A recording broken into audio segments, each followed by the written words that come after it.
membawa Kristus kepada bangsa-bangsa dan bangsa-bangsa kepada gereja Tuhan. Bila sesuatu yang mudah menjadi pencubaan. 10 Oktober 2025. Bilangan bab 14 ayat 2 hingga 19. Seluruh orang Israel, iaitu seluruh umat itu, bersungut-sungut. Kemudian mereka pun berkata antara satu sama lain, "Ayuh kita angkat seorang pemimpin lalu pulang ke Mesir." Firman Tuhan kepada Musa, "Berapa lama lagi bangsa ini menista aku? Berapa lama lagi mereka tidak mahu percaya kepadaku, padahal segala tanda ajaib sudah kulakukan dalam kalangan mereka? Aku akan mengazabkan mereka dengan wabak penyakit dan melenyapkan mereka." Kata Musa kepada Tuhan, "Jika engkau melenyapkan seluruh bangsa ini, maka bangsa-bangsa yang telah mendengar kabar kemasyhuran tentangmu akan berkata, kerana Tuhan tidak sanggup membawa bangsa ini masuk ke negeri yang dijanjikannya dengan bersumpah kepada mereka, maka dia membunuh mereka di gurun. Semoga engkau ampun kesalahan bangsa ini selaras dengan kasih-Mu yang besar, sebagaimana engkau telah mengampuni bangsa ini sejak dari Mesir lagi sampai sekarang ini." Mungkin ini ialah titik perubahan yang paling penting di dalam Alkitab, iaitu kedua terpenting selepas penyaliban dan kebangkitan Yesus. Seluruh kisah mengenai projek Eden Tuhan semua menuju kepadanya. Adam dan Hawa gagal dalam persekutuan bersama Tuhan dan bekerja di taman Tuhan. Tuhan perlu memulakan semula. Tuhan memilih keluarga bangsa Israel dan berjalan bersama mereka supaya mereka akan kembali semula ke taman Tuhan. Tuhan membebaskan umat Israel dari perhambaan dan memimpin mereka ke sempadan tanah perjanjian, iaitu sebuah taman yang subur dan berhasil, Taman Eden kedua. Mereka gagal dan mahu kembali menjadi hamba.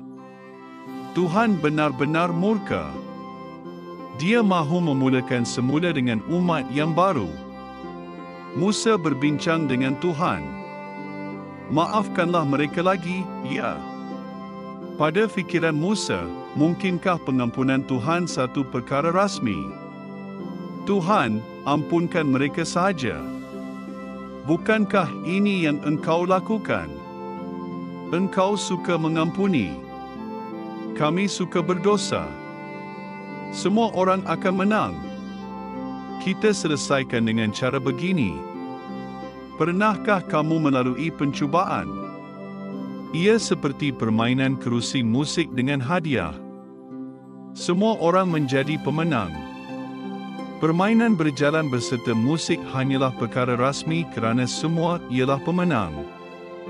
Akan tetapi, bukanlah dengan Tuhan. Tuhan mengampuni umatnya tetapi mahu mereka bertanggungjawab.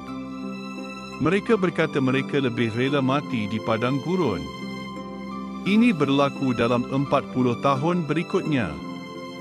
Mereka akan melalui pencubaan dan merasakan akibat dari pilihan mereka. Mungkin dalam sepanjang perjalanan, mereka akan belajar sesuatu kerana pengampunan bukanlah satu perkara rasmi dari Tuhan tetapi ia akan membentuk mereka. Titik perubahan dalam Alkitab ialah salib dan kebangkitan Yesus. Yesus melalui pencubaan bersama kita dari padang gurun kepada dunia yang berdosa. Dia amat menderita dan menang dalam pencubaan untuk membebaskan kita supaya kamu diampuni, sebab Tuhan mengasihi kamu.